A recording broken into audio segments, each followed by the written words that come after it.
Halo guys, jadi kita sudah berada di penghujung materi. Pada materi yang terakhir ini kita akan membahas analisis resiko keuangan. Analisis resiko keuangan merupakan suatu proses identifikasi, penilaian, dan pengolahan risiko yang dihadapi oleh suatu entitas keuangan. Risiko keuangan dapat diidentifikasi sebagai kemungkinan terjadinya kerugian atau kegagalan dalam mencapai tujuan keuangan yang telah ditetapkan. Nah, definisi risiko keuangan terbagi atas 3, yaitu yang pertama ketidakpastian. Ketidakpastian yang melekat dalam setiap perusahaan keuangan. Ketidakpastian ini dapat berasal dari berbagai faktor seperti perubahan kondisi ekonomi, perubahan kondisi pemerintah, dan fluktuasi pasar. Yang kedua, potensi kerugian. Risiko keuangan juga merujuk pada potensi kerugian yang mungkin terjadi sebagai akibat dari ketidakpastian ini. Yang ketiga, pengambilan keputusan. Risiko keuangan memainkan peran penting dalam pengambilan keputusan keuangan. Memahami dan mengelola risiko keuangan merupakan hal penting untuk mencapai tujuan keuangan yang diinginkan dan meminimalkan potensi kerugian. Nah, yang jenis-jenis keuangan ini terbagi atas 4 risiko, yaitu jenis-jenis risiko keuangan. Yang pertama, risiko likuiditas. Yang kedua, risiko pasar. Yang ketiga, risiko kredit. Dan risiko operasional. Nah, selanjutnya kita masuk pada yang pertama, itu risiko likuiditas. Risiko likuiditas mengacu kepada ketidakmampuan suatu perusahaan untuk memenuhi kewajiban tepat waktu. Ini terjadi ketika perusahaan tidak memiliki cukup kas atau aset likuid untuk memenuhi kewajiban keuangannya saat jatuh tempo. Penyebab risiko likuiditas ada 4. Yang pertama, penurunan arus kas. Yang kedua, peningkatan piutang. Yang ketiga, peningkatan utang. Dan keempat, penilaian nilai aset. Dampak risiko likuiditas salah satunya dampak yaitu ketika perusahaan mengalami kekurangan likuiditas, mereka mungkin terpaksa menjual asetnya dengan harga yang lebih rendah dari nilai pasarnya untuk mendapatkan dana cepat, untuk mengakibatkan kerugian finansial dan penurunan profitabilitas. Pengelolaan risiko likuiditas, yaitu pertama itu analisis likuiditas. Langkah pertama adalah menganalisis posisi likuiditas perusahaan. Perusahaan dapat menggunakan rasio likuiditas seperti current ratio, quick ratio untuk menilai kemampuan untuk memenuhi jangka pendeknya. Yang kedua, manajemen kas. Manajemen kas yang efektif adalah kunci dalam mengelola risiko likuiditas. Ini melibatkan perencanaan kas yang tepat, pengelolaan penerimaan dan pengeluaran, dan pengoptimalan saldo kas. Yang ketiga, strategi pendanaan. Perusahaan perlu memiliki strategi pendanaan yang memadai untuk memastikan akses terhadap sumber pendanaan yang diperlukan saat menghadapi kekurangan likuiditas. Pilihan sumber pendanaan harus dipertimbangkan dengan hati-hati berdasarkan kondisi perusahaan di pasar. Selanjutnya itu kita masuk pada risiko pasar atau market risk. Risiko pasar adalah jenis risiko keuangan yang muncul akibat perubahan kondisi pasar dan tidak terduga. Perubahan ini dapat mempengaruhi nilai aset keuangan seperti saham, obligasi, dan mata uang. Pertama itu perubahan suku bunga, di mana kenaikan suku bunga dapat menyebabkan penurunan nilai aset berpendapatan tetap seperti obligasi. Kedua itu fluktuasi harga saham, di mana perubahan sentimen investor dapat menyebabkan naik turunnya harga saham secara signifikan. Ketiga itu volatilitas mata uang atau perubahan nilai tukar mata uang dapat berdampak pada nilai aset yang dimiliki dalam mata uang asing. Risiko pasar dapat dikelola dengan menggunakan strategi hedging, diversifikasi portofolio, dan analisis sensitivitas. Hedging melibatkan penggunaan instrumen keuangan untuk mengurangi eksposur terhadap risiko tertentu. Diversifikasi berarti mengalokasikan aset ke berbagai kelas aset untuk mengurangi rasio keseluruhan. Sumber risiko pasar, pertama itu fluktuasi harga. Risiko pasar utama berasal dari perubahan harga aset, baik itu saham, obligasi, mata uang, atau komoditas. Fluktuasi harga dapat disebabkan oleh faktor ekonomi, politik, atau peristiwa tak terduga.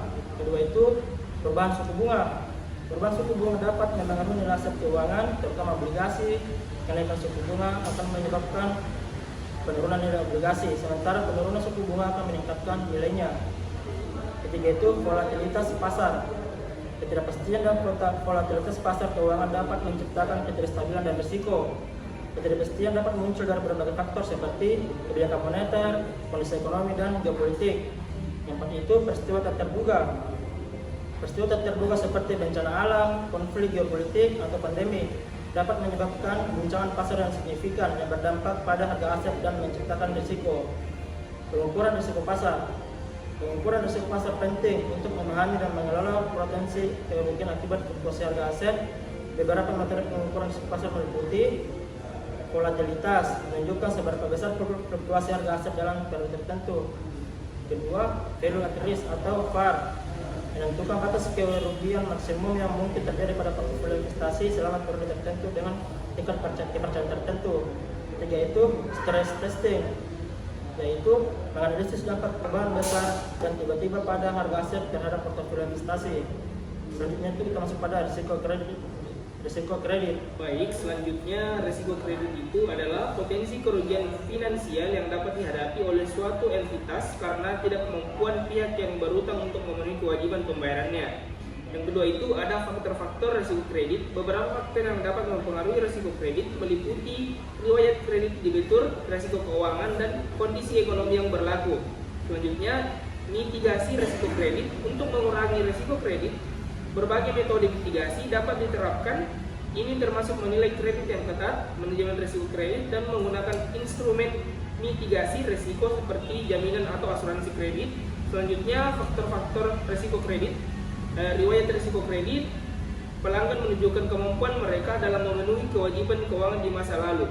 Terus, arus kas perusahaan merupakan indikator kemampuan mereka dalam menghasilkan uang untuk membayar hutang. Selanjutnya itu ada analisis laporan keuangan. Analisis laporan keuangan dapat membantu menilai kesehatan finansial suatu perusahaan. Selanjutnya itu ada mitigasi resiko kredit. Yang pertama ini diversifikasi portofolio. Diversifikasi portofolio kredit membantu mengurangi konsentrasi risiko pada suatu debitur atau sektor tertentu. Yang kedua itu ada evaluasi kredit yang teliti. Proses evaluasi kredit yang teliti dan komprehensif sangat penting untuk meminimalkan risiko kredit. Yang ketiga itu ada manajemen jaminan. Pengelolaan jaminan yang efektif merupakan langkah penting dalam mitigasi risiko kredit. Nah, selanjutnya yang terakhir itu ada risiko operasional. Definisi risiko operasional yaitu risiko yang timbul dari kegagalan proses, orang, sistem atau teknologi dalam suatu organisasi. Yang kedua itu sumber risiko. Sumber risiko operasional dapat berupa kesalahan manusia, kegagalan sistem, penipuan, kecurangan, dan bencana alam. Risiko ini dapat terjadi di berbagai area seperti manajemen risiko, proses internal, teknologi informasi, dan sumber daya manusia.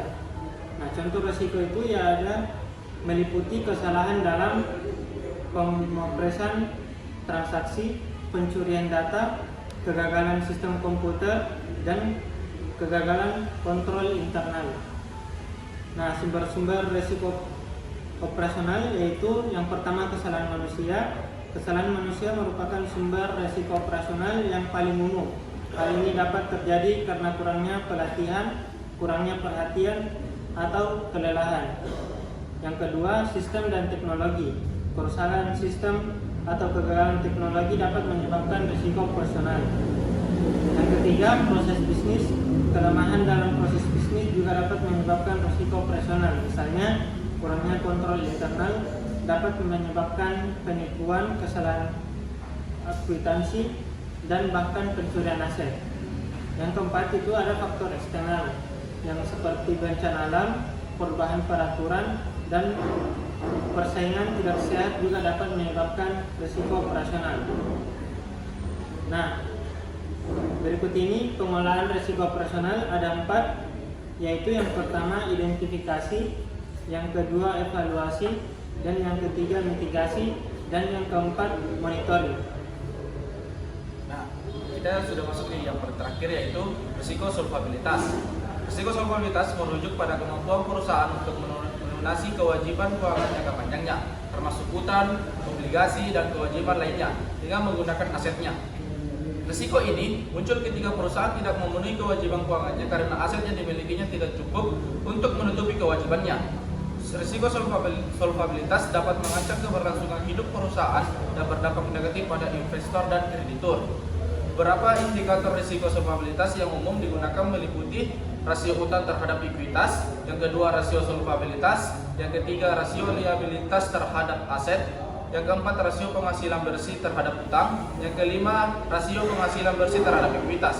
Strategi pengelolaan risiko solvabilitas ada 3. Yang pertama, analisis rasio keuangan, melakukan analisis rasio keuangan yang relevan untuk menilai kesehatan keuangan perusahaan. Yang kedua, manajemen modal kerja, membuat strategi yang efektif untuk mengelola modal kerja. Yang ketiga, pengolahan risiko utang, membuat kebijakan dan prosedur untuk mengelola risiko utang. Nah, sekian dan terima kasih dari presentasi terakhir kami.